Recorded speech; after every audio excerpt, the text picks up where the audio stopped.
Quand on va dans le Grand Ouest, on sent que la nature est plus forte, là.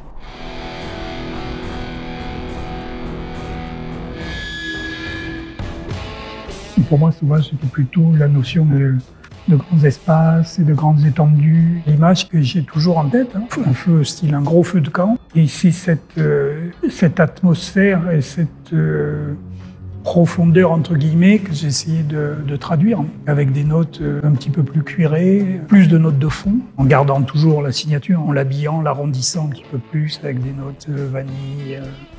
C'est pas l'odeur de la vanille qu'on a en tête. C'est une odeur qui n'est pas du tout sucrée.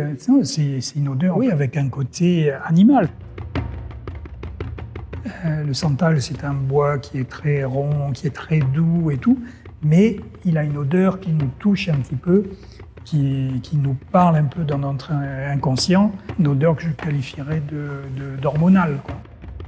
C'est pas une plante comme une autre. Il faut attendre qu'il ait 20 ans, 25 ans. Tous les santaliers ne comportent pas d'essence à l'intérieur. Ça pousse naturellement, mais il y a une très forte mortalité. Donc on a fait une nurserie. On attend qu'ils aient à peu près 1 mètre de hauteur.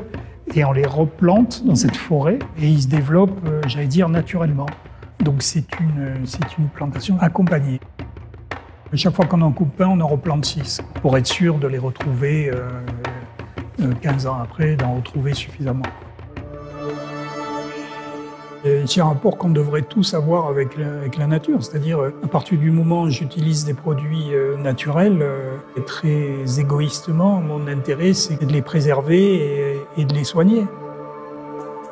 Les produits sans les gens qui les cultivent, il n'y a pas de valeur. C'est en les faisant travailler de manière juste que l'on arrive à préserver ce savoir-faire, parce que sinon ça se dilue, et puis ça se perd. Et c'est notre rôle de grande maison de parfum. On prend quelque chose et on donne.